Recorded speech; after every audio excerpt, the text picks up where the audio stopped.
Bonjour à tous et bienvenue sur La Retraite à 40 ans, le podcast pour prendre sa vie en main. Chaque dimanche, retrouvez une personne comme vous qui échange sans fil sur ses origines, ses ambitions, ses aspirations, sa relation à l'argent.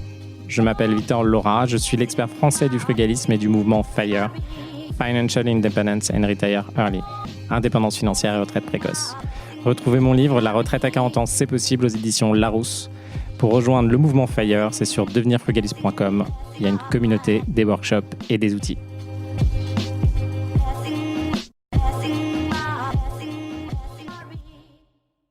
Bonjour à tous et bienvenue dans un nouvel épisode de La Retraite à 40 ans. Aujourd'hui, l'épisode est un petit peu touchy, c'est « Tu dois endetter tes parents ». Alors, on va revenir dessus et pourquoi je vous parle d'endettement et pourquoi je vous parle de vos parents. Et on y va tout de suite. Alors, pour ceux qui ne le savent pas, moi, quand j'ai commencé dans l'immobilier, du coup, c'était en 2011, et j'ai acheté un premier appartement pour pouvoir habiter dedans, dans le 15e, de 54 mètres carrés. Comment j'en suis arrivé là ? Alors, je suis arrivé à ce moment-là parce que je travaillais en banque d'affaires, et quand j'étais en banque d'affaires, je me suis rendu compte que ça allait être compliqué pour moi de simplement survivre dans cette banque d'affaires jusqu'à 40 ans. Je regardais les personnes autour de moi, leur vie, la pression qu'ils avaient, leur gestion financière, même s'ils pouvaient très bien gagner leur vie, ça ne m'inspirait pas. Et surtout, je me suis dit que je n'étais pas assez bon pour rester autant d'années à ce rythme-là en banque d'affaires. Et du coup, je me suis dit comment je peux trouver une solution pour pouvoir finalement m'en sortir. Et c'est à ce moment-là que j'ai regardé tout ce qui se faisait aux États-Unis, donc FIRE au Canada aussi. Et le fait qu'en investissant en bourse, on allait pouvoir vivre de revenus passifs. Et j'ai regardé un petit peu plus, j'ai un petit peu extrapolé tout ça et je me suis dit, le truc que j'ai retenu, c'est qu'il fallait commencer par acheter des choses parce que si on achète, on se sécurise et on peut avancer. Je n'avais pas vraiment compris comment ça marchait. Bref, j'ai acheté mon premier appartement où je me suis mis en colocation avec un de mes amis dedans qui me payait du coup un loyer. Donc déjà, j'avais une première démarche où j'ai acheté quelque chose et je pouvais le louer. Par contre, dès que j'ai fait l'acquisition de ce premier appartement, j'ai refait le calcul de mon endettement classique. Donc vous le savez, vous prenez votre revenu, vous faites 35%. Et une fois que vous avez vos 35%, ça vous fait la mensualité que vous pouvez rembourser. Et vous êtes assez bloqué une fois que vous avez atteint ces 35%, sauf si vous pouvez passer en entreprise et par exemple mettre 20% d'apport. Donc si vous trouvez un deal à 250 000 euros, il faut mettre 50 000 euros d'apport et vous pouvez le financer, etc. Il y a d'autres limites. Je vous encourage à écouter les autres podcasts que j'ai fait sur l'endettement. Et à ce moment-là, je me suis dit, je me suis dit, dès mon premier appartement, en fait, je vais être bloqué et je ne vais pas pouvoir continuer à avancer. Et là, j'ai cherché, comme à mon habitude, des techniques et je suis devenu un peu expert de ces techniques de financement à droite à gauche qui vous permettent finalement d'emprunter beaucoup et de pouvoir avoir 1, 2, 3, 10 millions d'euros d'actifs, etc. Et du coup, quand j'ai regardé ces techniques-là, je me suis aperçu qu'il y a une technique qui s'appelle le démembrement, qui marche très bien à l'origine si vous voulez léguer des appartements, votre résidence principale à vos enfants, etc. Le fonctionnement de cette technique, c'est quand vous avez un bien immobilier, il y a un truc qui s'appelle la pleine propriété. La pleine propriété, c'est tout le bien. Et après, le bien, vous pouvez le diviser en deux. D'un côté, les flux, donc ce que vous allez encaisser, ce que vous allez décaisser. Ça, c'est l'usufruit. Et de l'autre côté, le bien en tant que tel, c'est la nue propriété, c'est les murs, etc. Et en regardant ce système-là, je me suis rendu compte qu'en fait, si vous vous associez avec quelqu'un et que cette personne prend l'usufruit et que vous prenez la nue propriété, en réalité, vous n'avez pas les flux. Et vu que vous n'avez pas les flux, vous n'avez pas votre taux d'endettement qui est impacté. Et du coup, lorsque j'ai trouvé ce premier appartement, j'ai simplement contacté mon père, Michel, et je lui ai dit « Écoute Michel, oui, je l'appelle Michel, parce qu'on a bossé ensemble pendant pas mal de temps. Et pareil, ma mère aussi, je l'appelle par son prénom, ça nous a permis de mettre un peu de distance quand on a des sujets un peu touchy à gérer. Et du coup, je lui ai dit « Bonjour Michel, est-ce que ça t'irait si là on crée une entreprise et toi tu prends l'usufruit et moi je prends la nue propriété, on fait ce système-là et on avance pour faire cette opération et c'est l'appartement dont je t'ai parlé dans le 15e, etc. » Lui, il m'a dit oui. Alors, j'ai la chance indirectement d'avoir un père qui a fait un peu de business. Donc, il avait une boîte, qui a fait un peu d'immobilier aussi. Et du coup, qui a une volonté dans sa vie qui est de soutenir en fait, ses enfants quand il pense que les enfants avancent dans la bonne direction. Donc, indirectement, moi, pour mes investissements, il a toujours été présent, il a toujours été là, il m'a toujours écouté. Il y a des moments où ça a un peu déconnecté par rapport à lui, ce qu'il fait et les montants que lui il peut avoir. Mais en tout cas, il a toujours été présent là-dessus. Bref, il me dit oui. Et du coup, j'ai fait cette première opération, finalement, en prenant de la dette. J'étais effectivement caution de cet appartement, lui aussi. Alors lui, il m'a poussé à faire rentrer une de mes sœurs dans l'opération. J'aurais jamais dû accepter. Alors ça, je vous en reparlerai. Ah oui, justement, Dans Endetter les parents, je vous donnerai des petites subtilités. Il m'a dit ok, je suis ok de le faire, mais tu fais rentrer ta sœur. Donc j'ai une de mes sœurs qui s'appelle Anaïs, tu la fais rentrer dedans, etc. Donc on crée cette entreprise. Ça me permet de faire ce premier investissement où finalement j'étais locataire d'un appartement qui était dans une SCI qui m'appartenait en grande partie, mais j'avais que la nue propriété et j'avais pas l'usufruit. Généralement, quand vous faites ça, vous le faites par le biais de SCI à l'IR, en l'occurrence dans ce cas-là. Donc ça a plusieurs intérêts de le faire à l'IR. Donc la SCI, c'est simplement une entreprise qui est dédiée à l'immobilier. Et lui, il avait de mémoire, je crois, 4 parts de la SCI et avec ma sœur, on avait le reste, la totalité du reste de la SCI. Donc je fais cette opération. Je reviendrai sur les trucs positifs et négatifs de cette opération, mais le fait est que donc j'avais cet appartement et finalement ma capacité d'endettement n'était pas impactée parce que je n'avais pas d'usufruit, donc je n'avais pas les flux, j'avais pas l'emprunt qui me tapait moi, j'avais pas les loyers qui me tapaient moi, et du coup c'était mon père qui l'avait. Donc d'un point de vue fiscal et patrimonial, on ne voyait absolument pas que j'avais cet appartement, c'est-à-dire que j'avais pas de revenus immobiliers. Parce que oui, lorsque les banques, en fait, vous allez faire votre emprunt, elles vont vérifier finalement tout votre pédigré bancaire. Et une des façons de savoir si vous avez des investissements, elles vont vérifier si sur votre avis d'imposition, vous avez des revenus fonciers ou des revenus du LMNP ou des revenus BIC. Et elles vont creuser en fait quels sont ces revenus-là pour tomber sur la source de vos revenus. Du coup, si vous avez par exemple une SCI à l'IS, ça va se voir. Vous allez même devoir déclarer la SCI à l'IS en tant que telle. Et du coup, elles vont voir que vous avez ça et creuser votre emprunt, etc. Là, en l'occurrence, vu que vous n'avez pas les flux financiers, vous n'avez rien à déclarer et c'est vos parents qui vont pouvoir déclarer ça. Donc cette technique de la SCI à l'IR avec le démembrement et l'usufruit, en fait, est très pratique. Moi, ça m'a permis d'avoir un premier bien financé sans avoir mon endettement impacté, ce qui fait que j'ai pu multiplier des opérations derrière. En réalité, j'ai fait une deuxième opération à Paris dans un autre bien que j'ai mis en location qui n'était pas forcément ce qu'il fallait faire. Aujourd'hui, ces opérations... Je vais mettre un petit peu de bémol dessus parce que ces opérations qui étaient en cash flow négatif à l'époque quand je les ai réalisées, donc encore une fois, le cash flow négatif, c'est lorsque vous avez une trésorerie négative sur votre investissement, vous encaissez vos loyers, vous enlevez toutes les charges en dehors de l'emprunt, ça dépend si vous parlez du cash flow, en dehors des impôts, ça dépend si vous parlez du cash flow avant impôt ou après impôt, mais disons que vous enlevez toutes les charges, dont les impôts, et là vous voyez si vous êtes en positif ou en négatif. Moi j'étais en négatif sur la plupart de mes appartements à Paris, donc là aujourd'hui j'en ai 5. Sur ces 5 appartements, j'étais en cash flow négatif partout. Finalement au début j'avais pas compris l'intérêt du cash flow positif, c'est-à-dire que tous les mois il fallait que je remette de l'argent dedans, sauf qu'aujourd'hui avec le temps, donc 10, 15 ans, même plus, 10-15 ans plus tard, en fait, les loyers ont tellement augmenté que finalement, je suis passé en cash flow positif sur la plupart de mes appartements à Paris. Donc ça a pris du temps, mais ça finit par fonctionner pour ceux d'entre vous qui se posent des questions. Aujourd'hui, si vous avez les moyens, ça dépend de votre stratégie. Je vous encouragerai pas forcément à faire des investissements à Paris. J'irai plutôt faire des investissements qui vous rapportent du 500 à 1000 euros par mois pour les mêmes montants que ce que vous pouvez faire à Paris. Du coup, je me retrouve à avoir cette capacité d'endettement qui n'est pas à mon nom pour pouvoir continuer. Ce que je me suis dit aujourd'hui, en fait, vous avez plein de techniques qui vous permettent de continuer à faire de l'endettement. Et d'ailleurs, moi, c'est quelque chose que j'ai utilisé. Je l'ai utilisé pour les entreprises, je l'ai utilisé aussi pour faire des opérations immobilières. Il y a un moment, vous allez être limité non seulement par votre capacité d'endettement, mais après par votre encours. J'ai fait un autre épisode dessus. Grosso modo, vous avez des limites à 1, 2, 3 millions d'encours et 5 millions d'encours et pour pouvoir continuer. Et du coup, une des façons que vous pouvez faire, c'est de trouver des associés et vous allez pouvoir continuer avec eux. Vous allez pouvoir trouver des associés pour vous associer directement dans des SCI à l'IS, pourquoi pas. Donc c'est un autre type d'entreprise. Ça va vous permettre de financer même si vous êtes en dépassement des 35%. Et vous allez pouvoir trouver des personnes qui ont des très beaux profils, qui vont s'endetter, qui elles vont constituer la SCI potentiellement avec elles-mêmes, et vous allez pouvoir racheter des parts de cette SCI et comme ça continuer à faire des opérations. Les deals que vous pouvez négocier, ça va être simplement vous trouvez l'opération, vous gérez l'opération et vous demandez à votre partenaire de faire le financement. En fonction de comment vous négociez, vous pouvez négocier du 50-50, vous pouvez négocier du 70-30 en termes de pourcentage, sachant que les 70 peuvent être pour vous en fonction de comment vous structurez les dossiers. Attention, quand vous faites des associations, il y a plein de notions, on s'en rend compte plus tard dans la vie, c'est un peu comme des grandes expériences, ça va être la première fois qu'on fait une présentation publique, la première fois qu'on fait des examens, le premier CDI qu'on signe, la première fois qu'on quitte un taf, la première fois qu'un de ses salariés part, la première fois qu'on a 1 million de dettes, bref tout ça, la première fois qu'on se sépare, type divorce après un certain nombre d'années.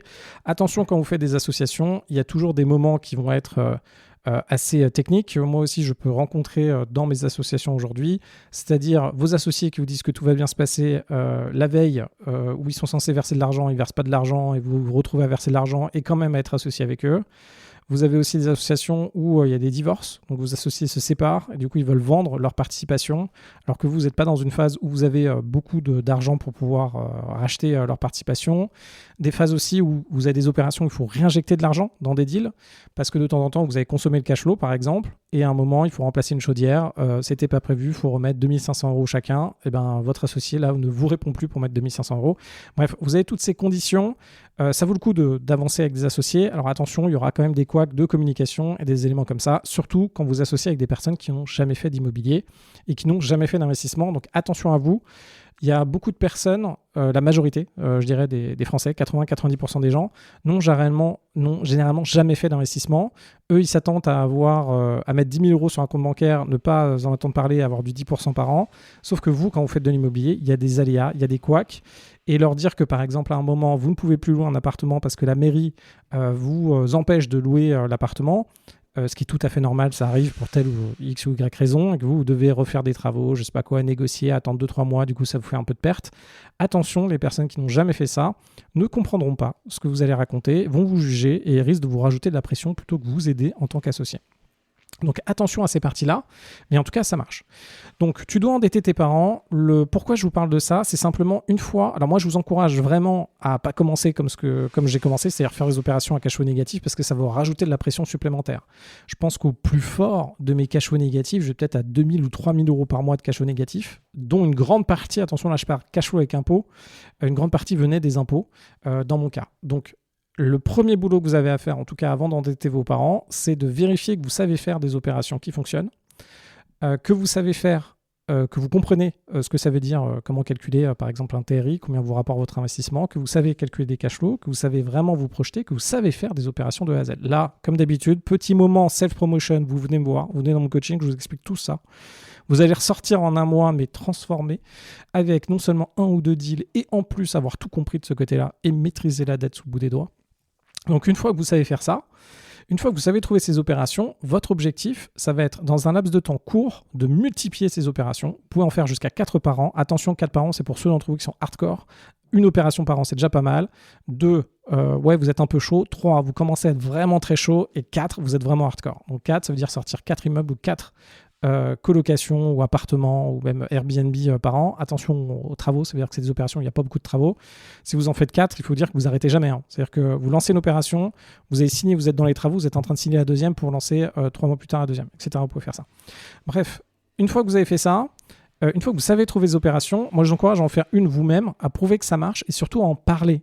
En fait, ce qui va faire que vos parents vont vous suivre par la suite, alors ça dépend du niveau de vos parents, de la version au risque, de comment ils gèrent leur argent, comment ça va, mais c'est de leur montrer toutes les étapes de ce que vous allez faire. Documenter ce que vous faites pendant les dîners, pendant que vous appelez vos parents. Moi, généralement, j'appelle mon père quasiment tous les jours. Je lui parle de ce que je suis en train de faire, je lui montre, etc.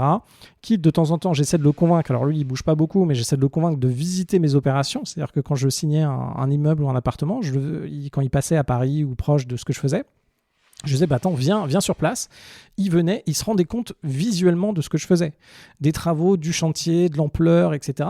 Et au fur et à mesure, vos parents vont prendre confiance dans ce que vous faites. Ils vont vouloir participer parce qu'ils vont se rendre compte que vous gagnez de l'argent, ils vont se rendre compte que ça marche, ils vont se rendre compte que ça avance. Et eux, ils ont envie que vous... Alors normalement, ils ont envie que vous ayez du succès. Ça dépend de qui vous avez. Si malheureusement, vous avez des parents qui vous tirent vers le bas, qui ont des enjeux avec l'argent, qui sont plutôt dépressifs, là, dans ce cas-là, c'est un peu plus compliqué. Et en tout cas, une fois que vous avez montré ça et que ça marche, utilisez du coup leur capacité d'endettement. Vous avez plein de techniques pour le faire. Encore une fois, une technique que vous pouvez réaliser, c'est qu'une personne peut s'endetter elle-même avec une SCI à l'IS. Donc là, par exemple, si votre père il a une activité, il est développeur, il a déjà une activité freelance, il peut très bien créer une SCI avec lui-même, donc avec son activité de freelance, s'endetter lui-même pour faire un investissement. Vous allez tout gérer. Et une fois que l'investissement est réalisé, il peut vous revendre des parts. Comme ça, vous, directement, vous n'apparaissez pas sur l'endettement et vous allez récupérer des parts de cette entreprise. Alors attention, Quand vous faites ça, au bout d'un moment, quand la banque va vous regarder, elle va mutualiser tous vos endettements. Donc, si vous êtes actionnaire à 50% à la fin d'une SCI avec votre père où il y a 200 000 ou 500 000 euros de dette, ces 500 000 euros de dette vont être divisés par 2, donc 250, et vont revenir sur vous derrière. Donc, attention à votre encours. Donc, si vous faites ça, autant faire plusieurs opérations où votre père est totalement solo sur les opérations, et après, vous pouvez racheter du coup les parts de la SCI. Rappelez-vous, quand vous faites un deal IMO, au début, la valeur de votre société qui détient l'immobilier, elle est négative. C'est-à-dire que quand vous achetez par exemple un appartement à 250 000 euros, vous allez avoir des frais de notaire, on va dire 200 000 euros. Vous allez avoir des frais de notaire de l'ordre de 10%, donc 20 000 euros de frais de notaire. Donc votre appartement, le bien en actif, c'est 200 000 euros. Vous allez avoir en crédit, disons que vous allez emprunter la totalité, donc les 220 000 euros. Vous allez avoir 220 000 euros de crédit pour 200 000 euros d'actifs, plus potentiellement les intérêts du crédit. Donc la valeur de votre entreprise, ça va être 220 000 euros moins, ça va être 200 000 euros moins la valeur du bien, moins 220 000, ça va être moins 20 000 euros. Donc vous pouvez très bien racheter pour 1 euro les parts de la SCI et vous pouvez avancer comme ça. Moi, je vous encourage à trouver les solutions faciles pour vous pour pouvoir vous endetter, démultiplier l'investissement lorsque vous savez faire des opérations immobilières qui fonctionnent. On se rappelle de ça dans l'immobilier. Le premier truc, c'est de savoir faire des deals qui marchent bien, les trouver, les sourcer, les réaliser, derrière les sortir, donc avec les travaux, puis après les louer et bien les gérer. Et enfin, une fois que vous savez faire ça, c'est comment vous pouvez démultiplier votre investissement et continuer à avancer. Une des autres techniques, mais qui ne revient pas à endetter vos parents, ça va être d'avoir qui vous prête de l'argent à taux zéro. Donc, il peut vous prêter 50 000 euros qui vont vous permettre de faire une opération, voire d'enclencher la machine de votre côté. Quand on commence, je pense que la majorité d'entre vous êtes en capacité, enfin une partie d'entre vous êtes en capacité de mettre 10 000 euros par an de côté. Lorsque vous avez besoin d'avoir plus d'argent, ça peut prendre plus de temps. Le temps joue contre vous. Donc, si vos parents peuvent vous prêter de l'argent à taux zéro, ça marche bien. Autre élément, si vos parents ont des assurances vie, s'ils ont des comptes titres, etc., n'hésitez pas sur les assurances vie à faire des avances sur assurance vie pour récupérer du cash, pour que vous puissiez faire travailler ce cash, pourquoi pas dans l'immobilier, ou faire travailler ce cash, ça dépend, attention à votre aversion risque, mais en bourse, ou sinon pour racheter votre premier business. C'est la même chose avec leur PEA. Vous pouvez faire un crédit Lombard. Ce qui peut être intéressant, c'est de récupérer du cash supplémentaire pour que vous puissiez faire des opérations. L'objectif, ça va être que nous, on ait du cash pour démultiplier les opérations et qu'on multiplie les investissements. Attention, parce que là, vous faites un emprunt sur quelque chose qui est basé en bourse. Donc, si la bourse chute, vous pouvez regarder bien les clauses qu'on va vous proposer, parce que de temps en temps, il y a des appels de marge. Donc, par exemple, si vous empruntez 100 000 euros, donc généralement ces montages marchent bien à partir de 100 000 euros, à part pour l'assurance vie, on peut le faire à n'importe quel montant. C'est dans vos contrats d'assurance vie, mais sur le PEA, pour faire des crédits Lombard, il vaut mieux que ce soit plus de 100 000 euros. Donc sur 100 000 euros, vous allez récupérer 80 000. Disons que la valeur des actions, c'est 100 000 euros et que ça chute à 70 000. Potentiellement, la banque va vous demander un appel de marge de 10 000 euros. Ça dépend des banques. Dans la plupart des cas, ça dépend comment vous êtes structuré, avec quelle banque, etc. Il y en a beaucoup où finalement, elles ne font pas les appels de marge si vous avez un patrimoine conséquent. L'objectif de la banque, c'est de s'assurer qu'elles retrouvent leur argent à la fin. Donc vous avez ces éléments-là. Sur le PEA, vous pouvez faire un crédit Lombard. Donc le crédit Lombard, vous allez mettre en hypothèque les actions, récupérer de l'argent pour pouvoir l'investir derrière. Ce qui est intéressant pour vous, c'est que ça vous permet potentiellement aussi de payer l'héritage de faire ces systèmes-là. Il faut savoir que sur le patrimoine de façon générale, on est quand même à du 40% de facturation lors de l'héritage. Donc il y a plusieurs techniques, il faudrait que je vous en fasse un épisode, que ce soit l'assurance vie, que ce soit le démembrement avec l'usufruit dont on a parlé, mais grosso modo, il y a beaucoup d'impôts, ça peut assez vite monter à 40% sur ce qui vous est légué. Pour avoir l'argent pour pouvoir payer ces 40%, d'avoir fait des opérations avec du crédit, encore une fois, ça va vous permettre de diminuer l'asset, parce que disons que vous avez 1 million d'actions, mais que les actions, vous avez un crédit Lombard dessus, la vraie valeur, parce qu'il faut rembourser le crédit, la vraie valeur des actions derrière, c'est 200 000 euros, parce que vous avez 800 000 euros de crédit. Après, il faut voir où est le crédit, et il faut voir si votre père ou votre mère vous a fait un crédit à taux zéro. Il faut voir comment tout ça s'arbitre, parce que vous devez le rembourser, du coup, payer des impôts dessus. Mais en tout cas, il y a des techniques d'optimisation qui sont là-dessus.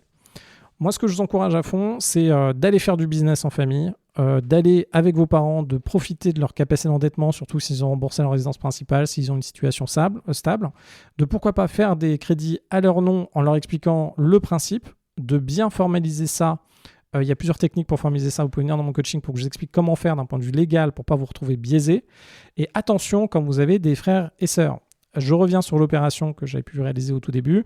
On avait du coup mis une de mes sœurs dans l'opération, Anaïs. Et au début, elle était là, donc elle habite au Danemark. Tout ce qui est immobilier, tout ça, non, elle veut vivre sa vie. Elle avait d'ailleurs 1 et 2 entreprises. Elle faisait sa vie de son côté. Elle était là, non, mais moi, je veux pas venir dans vos trucs là, de business à vous deux, ça m'intéresse pas.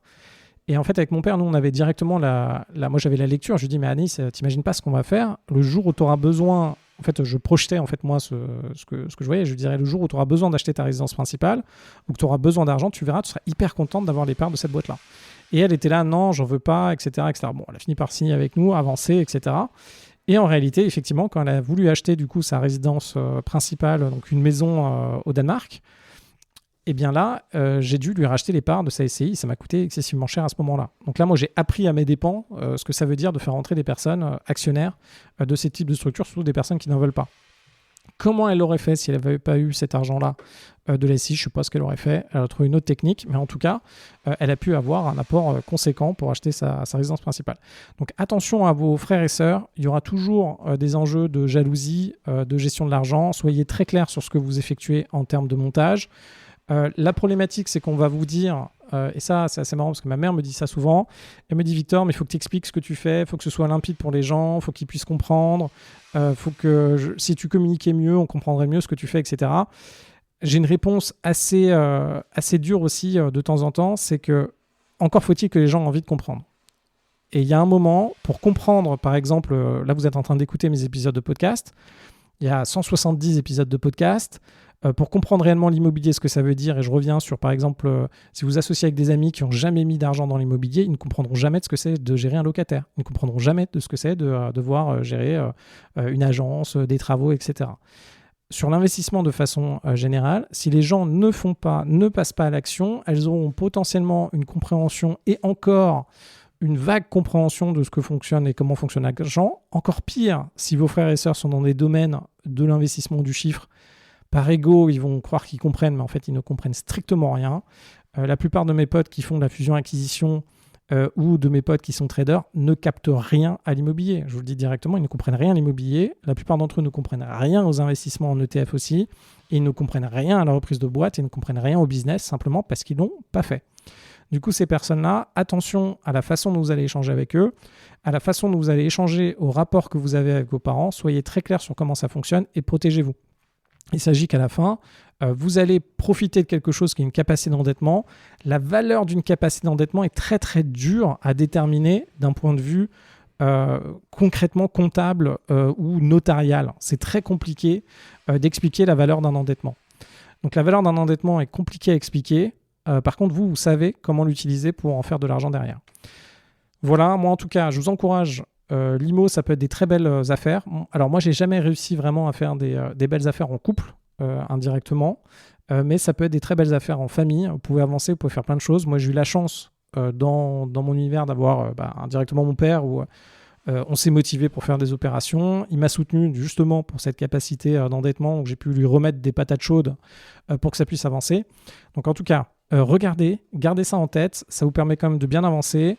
Rappelez-vous, on n'a pas tant de possibilités finalement en face de nous. On a très peu de temps pour agir, peu de temps pour faire beaucoup d'opérations, pour monter dessus. L'objectif, c'est plus vous le faites tôt, le mieux c'est. Donc venez, là, la semaine prochaine, on commence un nouveau groupe. Venez directement, appelez dans les commentaires mon associé Martin qui était à votre place il y a 3-4 ans maintenant. Même plus, il y a 5 ans, je pense, 5-6 ans maintenant, ça passe tellement vite. Ben voilà, faites comme Martin, finalement, venez. Vous allez faire en 6 mois vos opérations. Vous allez pouvoir, pour ceux d'entre vous qui veulent quitter votre taf, vous allez pouvoir quitter votre taf pour pouvoir créer une boîte. C'est exactement ce que voulait faire Martin. Il m'a contacté pour faire ça. On a fait le plan jusqu'au bout et là, il a une boîte aujourd'hui qui tourne très bien. Donc, n'hésitez pas à venir là-dessus. N'hésitez pas aussi à me poser des questions sur Instagram, ça vous motive. Donc, Victor Lora Fire ou sur LinkedIn et j'y répondrai. J'ai fait un épisode où je répondais justement à Johan hier à ces questions. Donc, moi, je vous dis à très vite.